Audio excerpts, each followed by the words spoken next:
檢察院院長為法官辯護，國務院再次發生車禍，造成1死6傷，6位新律師接受任命上位。自然資源部研究可否喺夢告舊金礦區種草作為深化能源原料。經濟學會會長稱，而家嘅困難仲只係熱身階段。能源專家堅持原有嘅觀點，社會一直給政府補貼電費。警方發布上週日搶劫超市嘅消息。法院代理院長稱，法院秉公司法，唔會造成憲政危機。各位觀眾，大家好。軍事法院宣布咗要復審12月屠殺案之後，社會上有一部分人通過輿論批評法官，甚至有一種幼稚嘅講法稱，既然法官唔聽話，就應該將法官開除。檢察院院長 Roy Bait 對於社會上流行嘅呢種聲音作為回應，為法官辯護。佢指出，法官作出嘅判決只要係基於憲法，人人皆應遵守。檢察院院長喺星期五一個任命幾位新律師嘅儀式上發表咗呢一番嘅講話。Bait 指出，喺一個法治嘅國家裏面，喺一個論壇上評論法官嘅判決係唔合理嘅做法。如果對法官嘅判決有乜嘢唔同嘅意見，咁樣就應該提出上訴，呢個先至係正確嘅平台。檢察官仲指出，喺一個健全嘅法治社會之中，喺公眾嘅平台上以言論攻擊法官，嗰個亦係唔適當。嗰啲受到批評嘅法官並冇通過公眾輿論平台為自己辯護。Bait 指出，呢個係正確並且非常英明嘅做法。至於最近好多人通過電台等傳媒而發出嘅好多攻擊法官同司法機構嘅言論，Bait 認為呢啲人嘅言論係出於無知，佢哋並唔明白法律係點樣運作，亦唔知道自己喺度講緊乜嘢。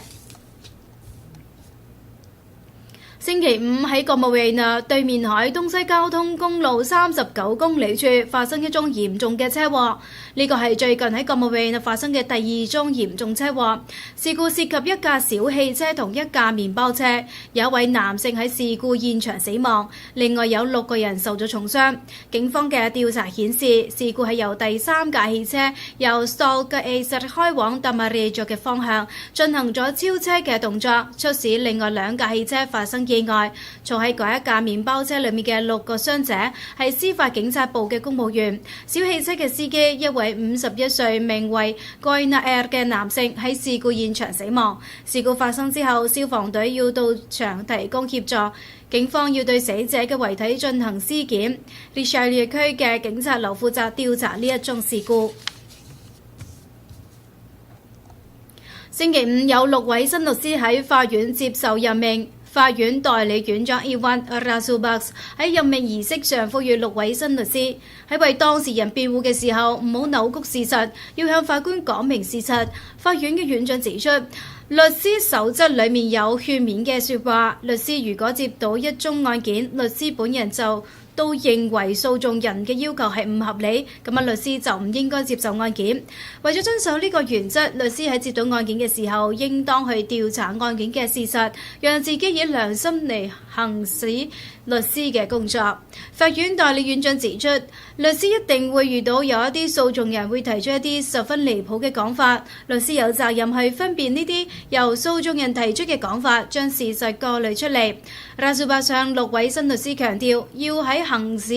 律師嘅職業過程中高舉職業道德操守，亦要保護自己嘅律師名譽，唔好同訴訟人嘅事行得太近，只要按盡律師工作嘅本分就可以，因為訴訟人嘅真實動機係好難摸透，有時候對辯護律師本人不利。Razubaks代理院長表示，佢已經向6位新律師作咗衷心嘅勸告，但如果佢哋唔接受勸勉，咁樣就要自己承擔喺職業生涯之中會遇上嘅種種損失同後果。喺自然資源部嘅主導下，2年半前喺夢告已經開採嘅舊礦區進行咗一項研究項目，就係要喺舊礦區上種植多種嘅草，然後研究能否用呢啲草作為深化能源嘅材料。項目喺6月23號宣告結束活動喺 Spice Square 餐廳舉行。研究項目由聯合國開發計劃署資助，同時仲得到咗佛美農業合作機構嘅技術協助。項目嘅指揮人 Stanley Oldhuysen 表示，佢哋喺夢谷嘅舊礦區種咗3種嘅草，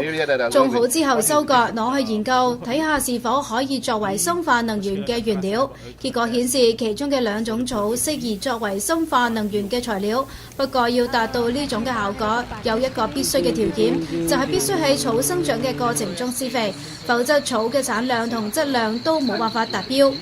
Oldhuysen 表示，喺舊礦區種草會給當日嘅環境同居民造成乜嘢後果，亦需要進一步嘅科學研究。經濟學會會長 Ramadar Singh 對於政府提出嘅經濟穩定及重建計劃發表自己嘅評論。佢表示，細心研究咗政府嘅計劃之後，佢就感覺到，雖然而家嘅經濟危機已經令社會叫苦連天，但其實而家嘅困難只係熱身階段。佢指出，造成今日經濟困難嘅政府裏面存在幾個嚴重嘅根本問題：唔願意有透明度，懼怕將權力分出去，對未來冇諗法、冇能力。從計劃嘅內容可以睇得出，政府完全冇解決呢啲根本問題嘅意思，根本問題解決唔到。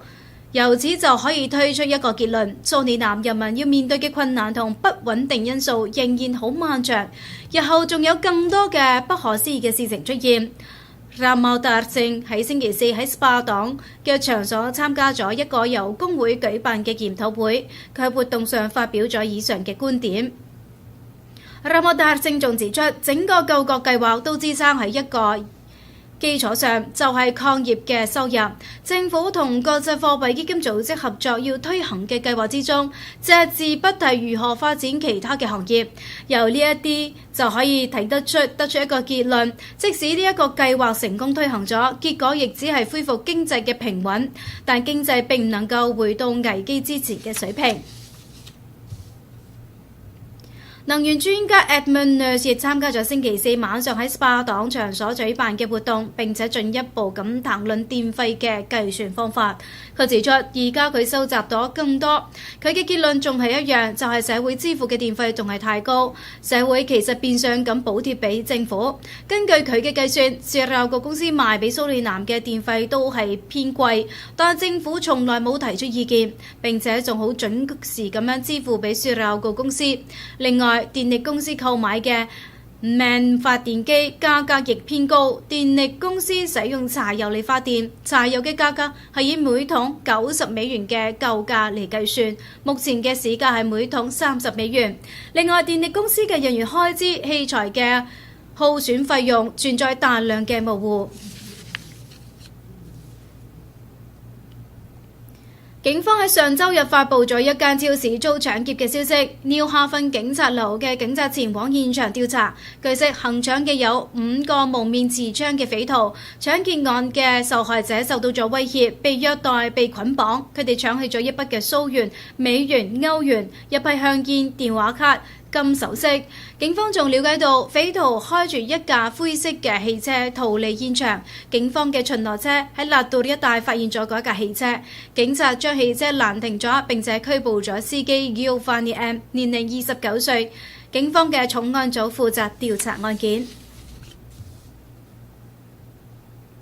法院代理院長伊萬特拉蘇巴對於受邀同國會議長一齊會見總統談及憲政危機嘅事，代理院長發出聲明，講明佢對呢件事嘅立場。聲明稱，本法院代理院長喺6月15號接到蘇里南共和國總統博特薩之下，特邀本人商討憲政危機議題。會談上談及司法警察部提出嘅憲政危機疑問。6月16號喺總統府進行咗第一次後，6月23號仲進行咗第二次會談。第二次仲有國會議長及司法警察部長出席。